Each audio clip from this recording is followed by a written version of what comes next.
Okay, thanks very much. I'd like to welcome everyone to this ODI Summit panel session. It's a very important one, and I know we all feel very passionate about supporting youth. So again, just to remind you, the title is Generation C, How Can Data Help Young People Emerge Strong and Happy from a Pandemic? We want this conversation to be very positive. We recognize there's a lot of challenges and adversity, but we are very forward thinking in this panel discussion. As you well know, youth mental health is getting much more attention. In the last month alone, we saw a UNICEF report come through talking about the urgent need for better prevention and treatment for young people, and also a Wellcome Trust report that came through looking at evidence for what they call our active ingredients. So trying to really understand what interventions will work for youth. And what they discovered was that no one active ingredient is likely to be enough or effective for everyone. So it's extremely important that different people in different global contexts are given a range of ingredients in different combinations. So it's very important here that we talk about it from a global and local perspective. And I think it's also important, before handing it over to the panelists, just to say that defining a generation is not simple. And especially when it comes to mental health, labels can cause harm. They can be misleading and misguiding. So when we talk about Gen C or just young people, please be open-minded when we use such labels or such terms. Because it's very important to reduce stigma in mental health in this space. So another point I just wanted to make, again, towards the panelists and the audience, is that listening will no longer be enough. And I think we all have to take that active enabling to help young people secure their own adulthood so they can have an optimal well-being. So this is everyone's responsibility here. At the heart of today's discussion will be data and how can data help. So we'll be asking all of the panelists for their personal experiences, their work experiences of how that has been in their situations. You might have seen the ODI newsletter as well, the most recent one, which estimated that just under 2 megabytes of data is created every second for every person on this earth. And the point that they're making there is that it doesn't necessarily matter how much data you have, it's what you do with that data. So I challenge the audience and the panelists just to be thinking throughout this session, this tension between not collecting enough data and collecting too much. And this sort of, you need enough to get it right, but not too much to get it wrong. So if people just sort of reflect on that in the background. But apart from that very brief introduction, I have the easy role of introducing 3 very experienced, incredible panelists. And together they're going to bring a global perspective covering parts of Latin America, Nigeria, and the United Kingdom.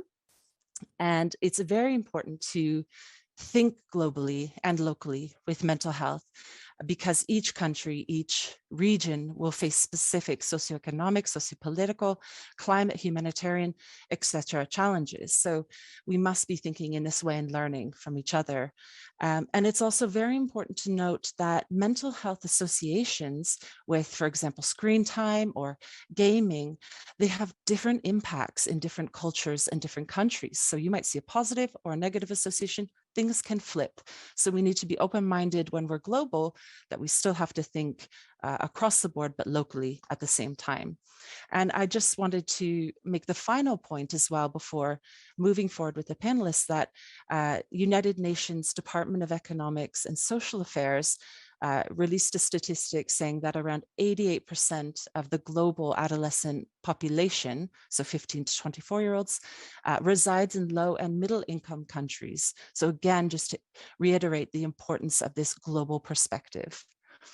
So what I'd like to do next is to hand it over to each of the panelists in your own words. That's always the best way to introduce yourself, a minute or so of your time. So I'll start with Amanda. Hi all, my name's Amanda Naylor. I've been working with children and young people over the last 25 years in both youth work, social work and forensic psychology. I'm currently the CEO of a Manchester Youth Zone that works with around 1,000 vulnerable children and young people every week. But I'll be drawing on experience of working at Barnardo's and leading the Department for Education's COVID recovery programme, See Here Respond, and talking about how data really influenced the way we were able to respond to children in the pandemic and what that means going forward. Thanks, Amanda. Over to you, Victor. Thanks, Becky. My name is Victor Ugo, and I'm the founder of Mentally Aware Nigeria Initiative, which is a youth-led community, really, that just tries to make sure that young people have access to mental health services, and one that is rights-based and rights-respecting, and one that gives them an opportunity to feel safe enough to share about their problems, especially in a context like Nigeria. And I'm really happy to be here to share about our work. Fantastic. And Sebastian. Thank you, Becky. My name is Sebastián Oces. I'm based right now in Medellin. I'm part of a technology company based on Chile, Peru, and in the US. And we have been, through this last year, been specializing in solving problems on finances, on health, and also employment and education. And that's the division I lead right now. So it's good to be here to share what we have been doing related to technology, data, and how it's impacting the whole ecosystem in Latin America. Yeah. No pressure. Okay, so right, we're ready to go. We're going to break this down into two parts. And part one, I will be asking all of the panelists one specific question, and they can apply it to their context.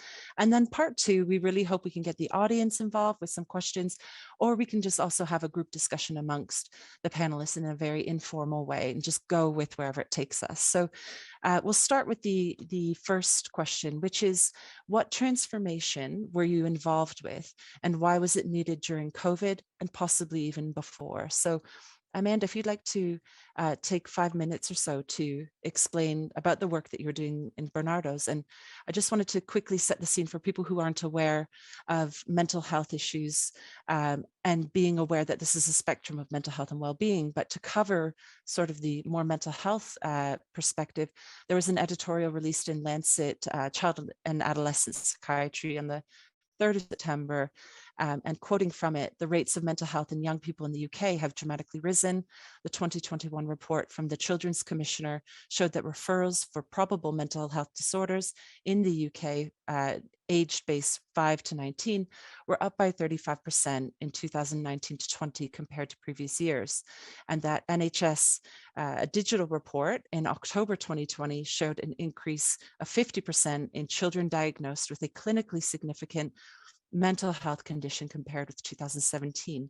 And the rise of incidence in mental illness among young people is expected to be further exacerbated by COVID. So that's covering the sort of the mental health spectrum. But Amanda, I'd love to hear your views on your experiences with Barnardo's and the reports that you came up with. Right. So as the pandemic hit, the government were really thinking about how it was going to make sure it could still reach the most vulnerable children and families. And they started from an evidence perspective, really. So you mentioned the 21 Children's Commissioner report.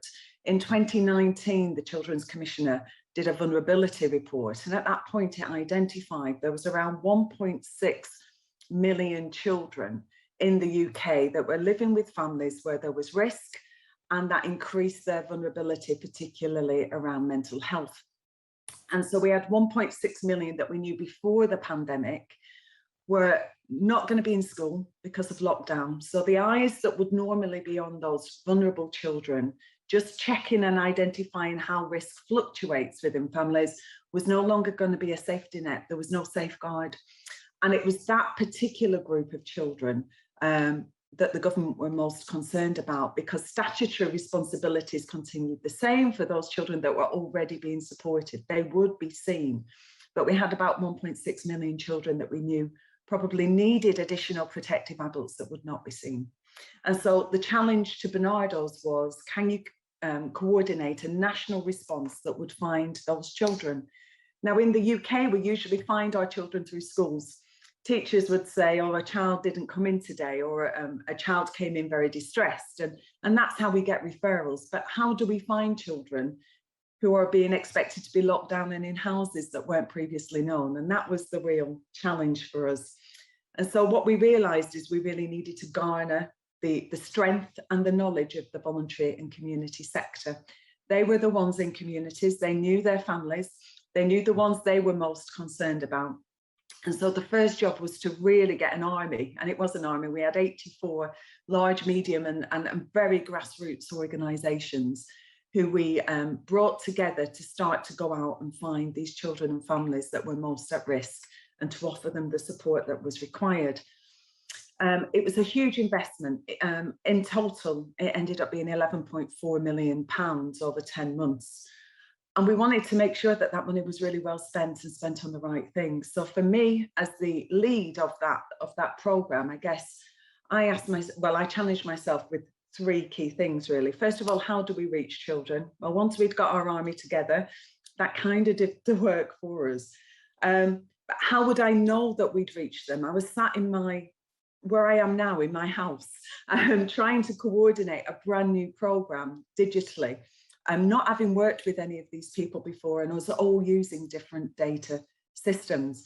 And so I realised I needed to create a data system that enabled me to see at any given time, who were we reaching, what were the issues they were finding, what work were we delivering, and what impact was that work having.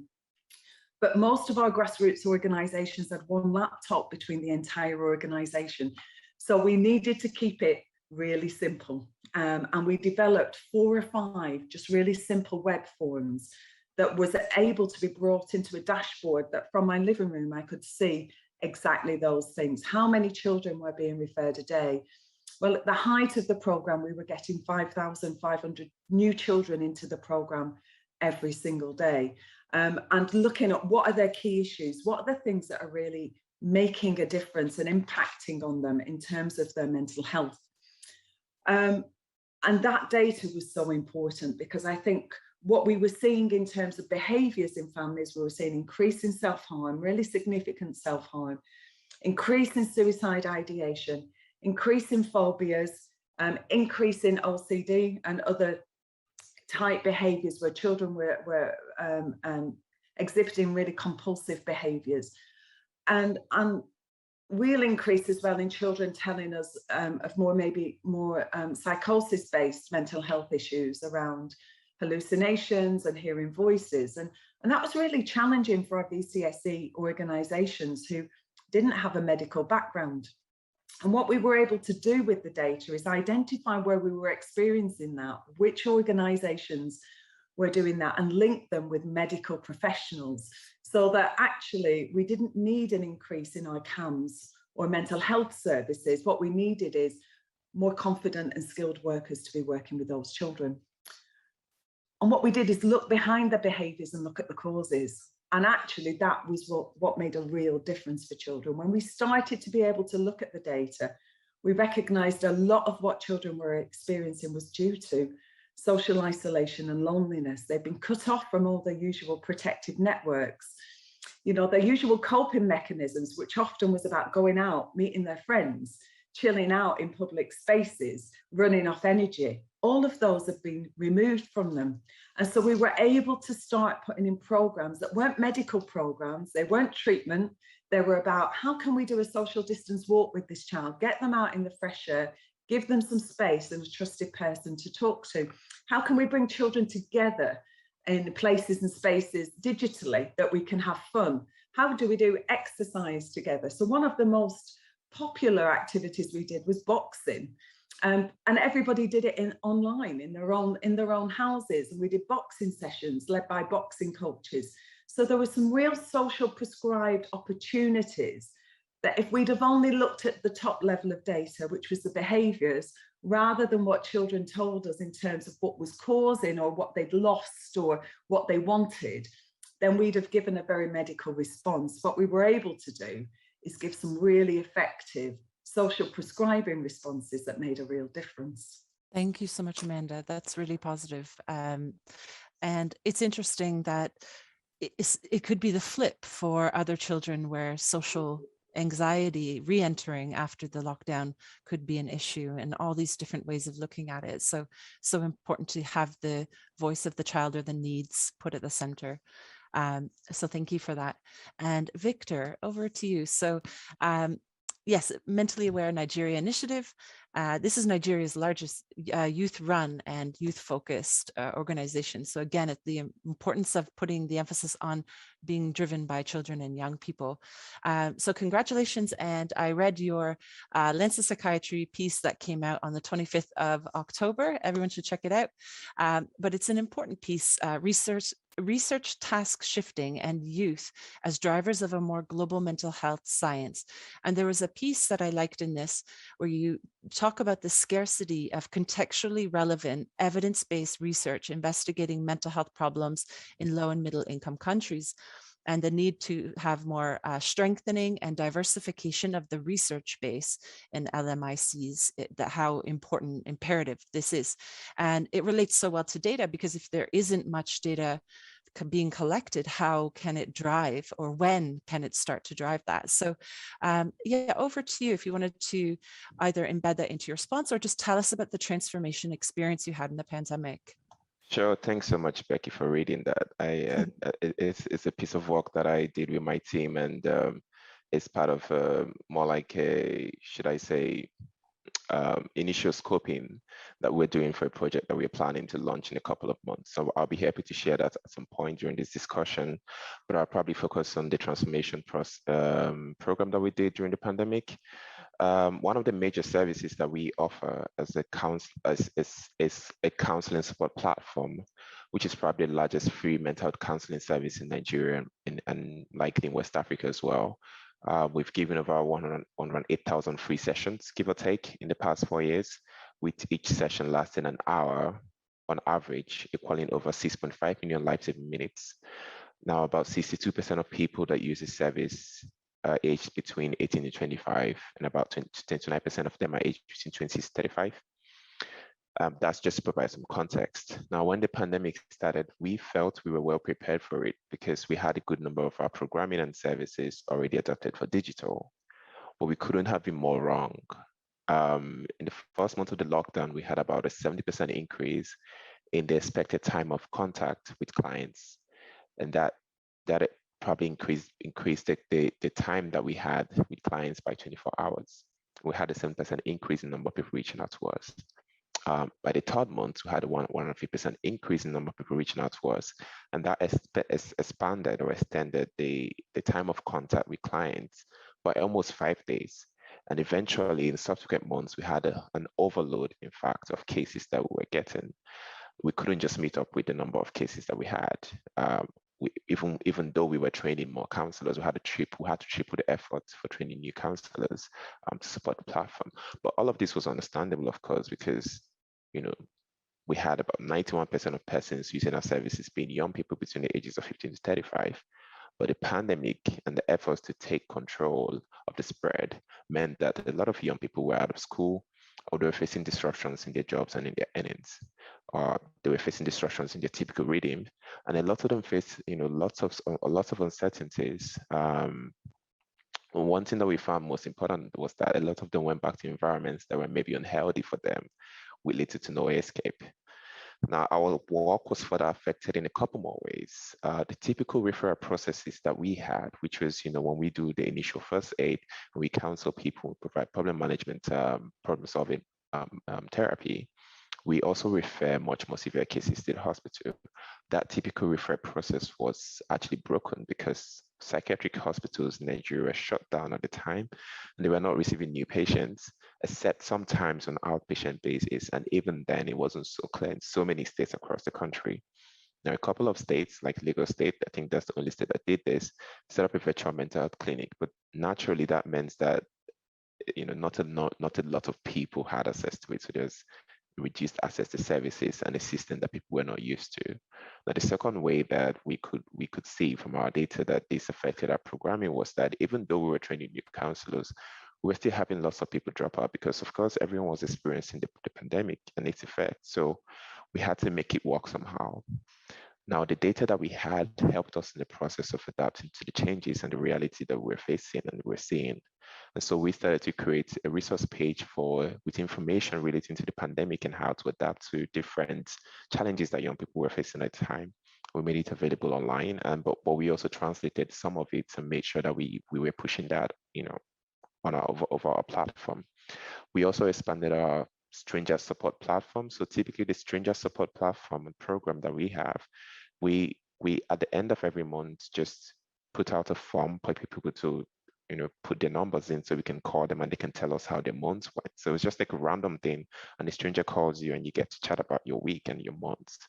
So we had to more like expand that program, and we made it weekly during that period.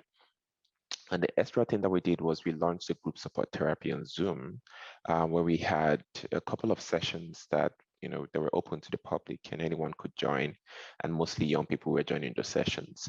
And I think the last thing we did was one of the last things we did was to double down on our communication on how people can safely communicate online. Through our partnership with Origin Global, we adapted the Chat Safe program to the Nigerian context, and we more or less like doubled down on how much we shared that, because we found that more people were coming on online. We had more people sharing about their mental health conditions and problems online, and we thought it was important for us to be able to communicate how to be able to do that effectively and safely as well. But most importantly, out of all of these interventions, was that we learned that we didn't have enough data. We didn't know enough about what was happening in terms of how the pandemic was affecting young Nigerians. So we commissioned a study to just understand the impact of the mental health of the pandemic on the mental health of Nigerians. It was national study that was actually launched last month. And one of the key things that it showed was about 25% of the young persons that took part in that study between 18 to 35 were dealing with either of anxiety or depression, and 81% of them reported that the pandemic affected their livelihood. Now, this data is very useful in our current advocacy drive, and the advantage that we have is that local policymakers are more likely to respond to locally led research.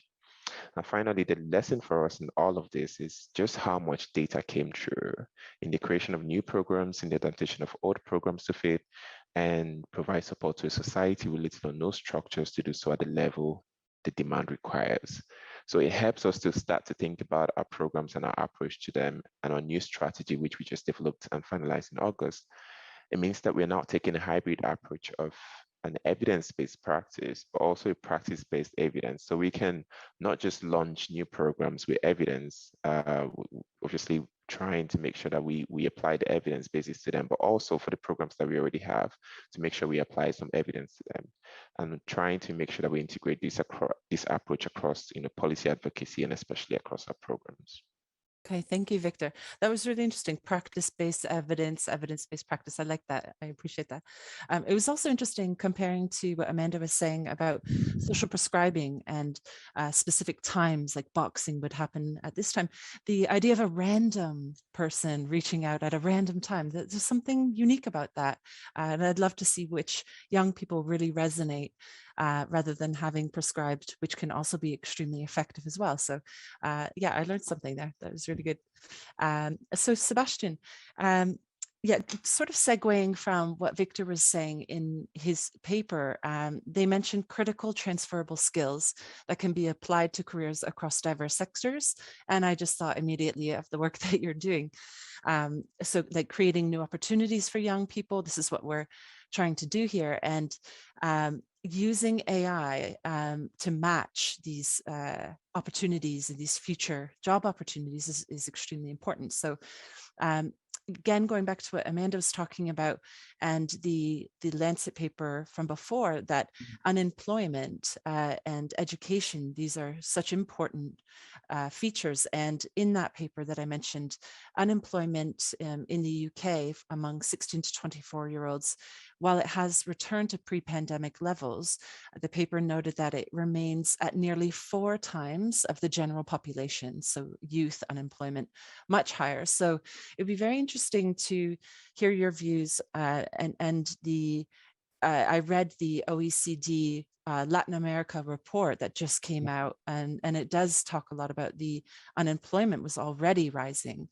So yeah, over to you to talk about your own work, of course, within a cultural context of certain countries in Latin America.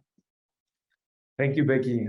Yeah, it's so nice to and interesting to hear what Amanda and Victor is saying here, because as you're telling right now, unemployment rates went like to the roof during the pandemic, and this was not only related to the pandemic itself, but prior to that, we already knew that automatization and robotics were replacing many of the jobs that were existing at that moment and exist right now. So many reports from the World Economic Forum, the World Bank, the OECD, yes, so are related to how technologies are replacing jobs, and the market of young people related to the jobs market is hugely impacted. I don't know if I told you before, but in the women's were more affected, the men and young generations were more affected than people in the middle, you know. So we joined up a partnership with other organizations who were working in this field. So how can we create new opportunities in a world where it's like losing jobs, like as we speak? So organizations in Chile, like the Chilean government, the IDB, and private organizations like Sofofa and Upskills, they invited us to work from the technology side of this problem. So we started creating a platform with them on how to identify skills, learning potential, and interest of young people and people in general in Chile, so we can match that information with future opportunities. So the most important thing is that we can reduce the learning path from jumping to one career to a whole new one, and also give them opportunities that they didn't know before. For example, a bank cashier. Yeah, many bank cashiers in the whole world are disappearing because they are being replaced by technologies. He can move to another whole new position. For example, he can be right now a hostess in a hotel. Yeah, and he doesn't have to take the whole learning route, doesn't have to study for 2, 3, 5 years to be in a new position. And what we do in this platform is to identify the necessary skills that he has right now and the necessary skills that he needs in the future. For example, that bank cashier doesn't need that 100% of the skills that a host in a hotel has, because he already has around 60 to 70 or 80% of those. So he only has to learn that 20% left of skills. So this is a huge change in how we are analyzing data from the job market and how the governments right now can take decisions on the investments, on how they prepare the people for the future of jobs, because like many jobs are disappearing right now. That's no good. There are no news.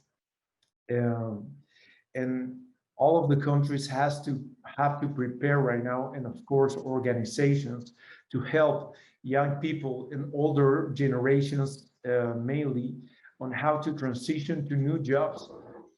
And the huge problem is that this is going to cost a lot of money to countries if they don't do it right now, because they are at risk of lowering their productive rates if they don't do it. So we came up, I mean, they came up with the solution, and we are participating on analyzing the data, creating that algorithm, that matching algorithm. And it's so interesting because right now we're running pilots with some companies, and we are also having conversations with Peru. So this is a global problem. and the pandemic only hit it so hard and accelerating this obsolescence of jobs. And that, of course, is related. If you don't have a job, if you lost your job or were fired during the pandemic, of course, that is a huge pain for the people. And of course, it impacts in the mental health of that people. I don't know if I told you before, but also Chile was one of the main countries hit by the pandemic in terms of the mental health problems. Prior to the pandemic, the 23% of the population in Chile had mental health issues. And during the pandemic, that rate went up to 30%. So it's a lot. It's huge, and it's almost incredible to hear it. And this relates to what we can do right now to help that people, and what we can do to help the generations to come, because like many new jobs are being created right now as we speak, and we don't know that what is the name of the job. We don't know the skills necessary. So we are analyzing the data from different profiles right now. For example, what are the set of skills that a bank cashier has, or what are the set of skills that a data analyst has, so we can create new learning routes and new paths for people to transform and jump into a whole new career. And it's really interesting what we are finding out right now, and what the potential of this platform can be in the future, because we can shorten the amount of time that people puts into their learning, and we can increase the effectiveness of people developing in new and whole new positions. Yeah. Thank you. Okay, thank you, Sebastian. And it's interesting as well, because when we're thinking of mental health outcomes, because that's really what we're trying to do here, it's hard when you think about careers, and it's not a quick 2-week survey follow-up. This is something that takes a long time to measure and to see the changes come into place. But what I love about this idea is that you're showing people that they have worth in between that, and they can transfer their own worth. And I think it's very important, and it applies to all settings of low-income households in any country, any urban or suburban setting, where even some of the neuroscience findings are showing that children living in poverty, the tips of their chromosomes are about 20% shorter. So their DNA is kind of fraying. And there are other issues about cognitive decline and things like that. But with financial support, which definitely links with employment in so many obvious ways, there are interventions and financial incentives to turn that around. At even $1,000, I think a study showed that you could just really help with the cognitive aspects of the child, and this related to their brain surface area. So so thank you, everyone. We've still got time, so I'm pleased about that. So I think with the remaining time, I want to open it up to the panelists, and to have just an engaged conversation, and then I'll keep an eye on the chat. But was there anything that really jumped out to you that you wanted to discuss across everyone? Otherwise, I'm happy to throw an idea. But Amanda, I think you. Yeah, I was just going to talk about some of the commonalities really across the piece, and I think some of the things I've heard have been around agency, engagement, involvement, being led by communities, not doing to communities. And I think that's a really important role of data, isn't it? Looking at both what the needs are, but actually what the solutions are coming from communities, rather than being imposed. And I think for all three of us, really looking at what are the career aspirations for young people, and what are those jobs available, what's required in terms of a more effective response when you're overwhelmed, Victor, in terms of need for services. And very similar in terms of our project, really, disabled children and families needed different things to young carers that needed different things to young people who are at risk of abuse, and being able to tailor responses is so important, and we can't do that without that underpinning data to help us really think through what those solutions might be. Thanks, Amanda. Just a great, Sebastian, you can go. Okay, thank you.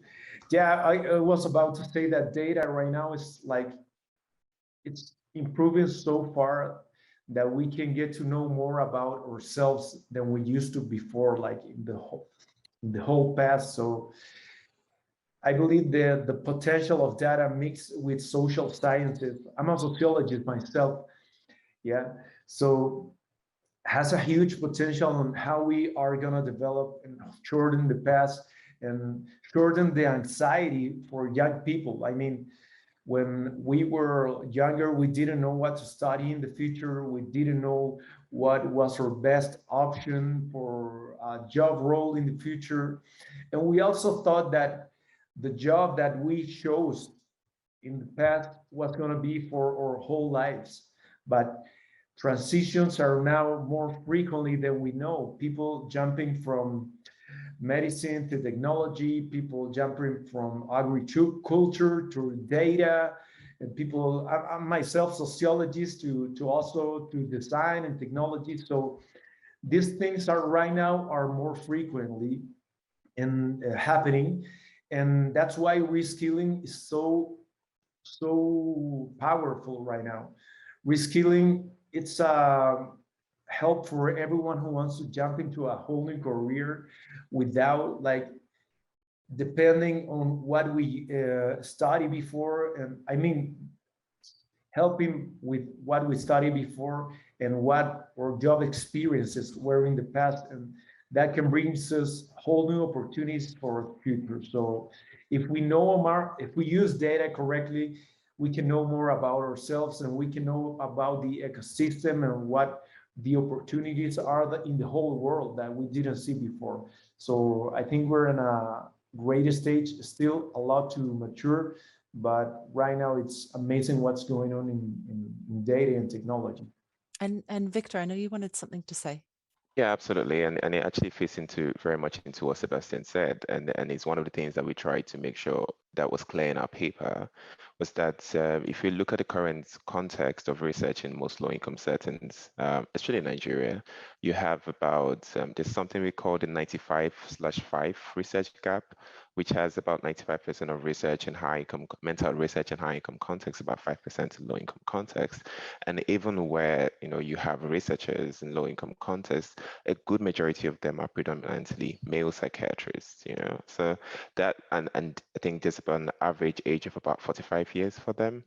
And one thing that we've established in the past number of years, especially by the World Health Organization, is that in most low-income countries, there's a huge paucity of psychiatrists. So if you have a huge burden of research for mental health placed on the psychiatrists who are already lacking in those contexts, it means that you will never have as much research coming out, right?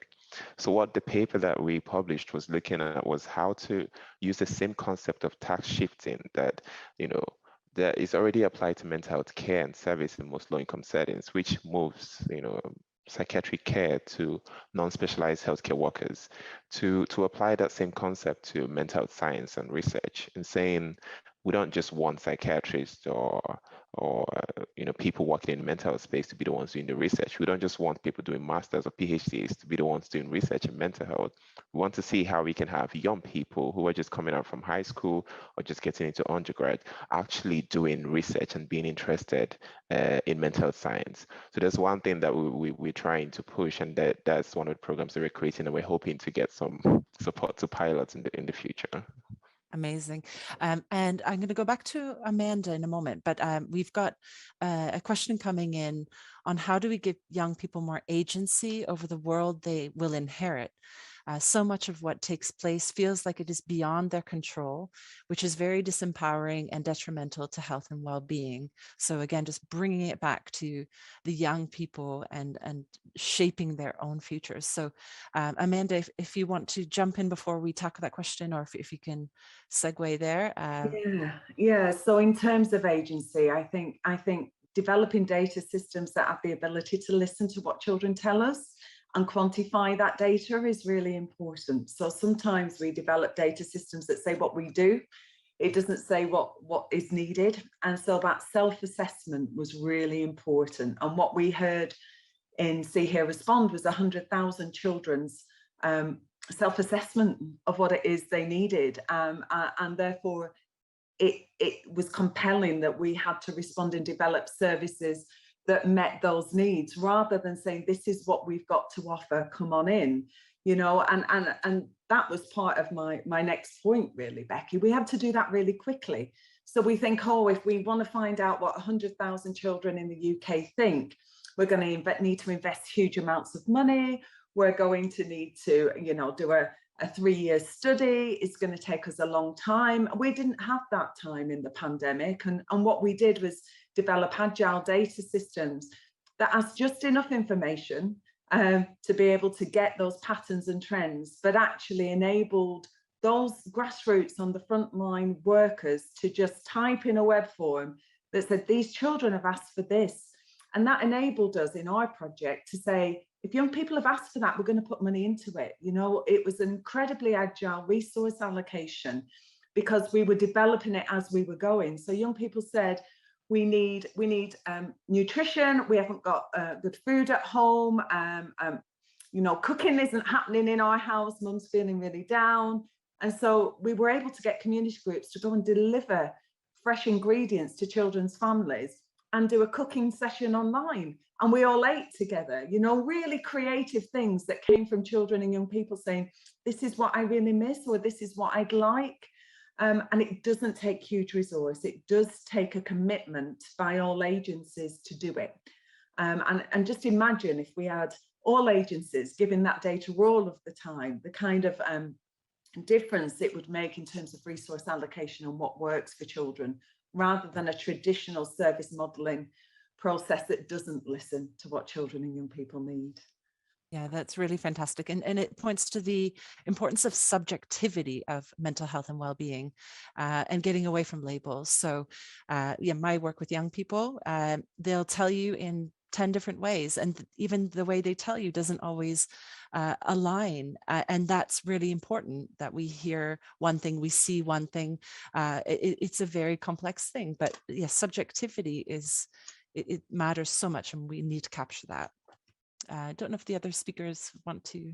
Yeah, and I just think, just based on the question and based on what you're saying in terms of subjectivity, one of the most important things when it comes to agency is the ability to ask the questions that you want to ask. You know, most times when we think about research, especially youth mental research, we bring the question and say we want to co-develop that with you, want to do the co-research with you. But I think most times we don't take into consideration the agency of a young person, of young people and their mental health, and how they want to ask the questions and how they want to frame those questions. So essentially going back to what Amanda is saying, and as apart from building data systems, is actually building systems that allow young people and empower them to ask the questions that they want to ask, especially I mean, regardless of whatever community they come from, really. Yeah, absolutely. And I'll hand it over to Sebastian maybe to add a couple last thoughts. But what you were saying, Amanda and Victor, triggered a quote by Abraham Lincoln, which I love, is all over my website. But the best way to predict the future is to create it, as opposed to just trying to scroll through social media sites and trying to predict someone's next move without knowing anything about them or things like that. But Sebastian, I wonder, in the context of education, employment, reskilling, how do you see the individual, the young person, taking agency in that space when, you know, there could be a lot of things, systemic things that are out of their control? So what can they take control within the context of what you do? Yeah, right now what I see in young generations is that they're really different. They are content generators. They are creating new stuff all over the internet, like cryptocurrency, NFTs. So there are many things that are happening right now that we were mainly consumers. I mean, of course, creators, but I think this generation is a generation of creators. They have more tools, and the tools that exist right now are more easily to use. Like even computers, like software systems, technologies, new musical instruments, they are right now like getting easier to use because of technology. So and even in the whole, like in art, in design, there are many new tools right now that are at the hands of young generations so they can create content and create opportunities for the future. So I believe it's a generation that it's more empowered right now because they have more tools and they have a different perspective on creating things, on putting things out in the world, from pictures to videos, from content. So I think it's a great thing that is happening because they are not only relying on to consuming things that are happening. For example, when we were only consumers from TV, right now we have many channels to create things and to share things with the world. I absolutely agree about the creativity. And just, I think we've got 1 minute, but Victor and Amanda, in terms of low income settings, how can we, if there's one tablet per household or there's nothing or shared data, how do we bring that creativity to everyone? I think it's a real challenge and we need to deal with digital poverty. Actually, if the pandemic's shown us anything, it is that disadvantage, that inequality around access to digital. And that's something I think we need to really be advocating, that without that, children are never going to get equality of access either to education, employment, or social and support networks. And we really saw that in the pandemic. And we need to push for more community participatory methods to research, really. Fantastic. Well, I think at some point we're going to be asked to leave, but I want to thank my panelists for their incredible work that they're doing with their colleagues all around the world.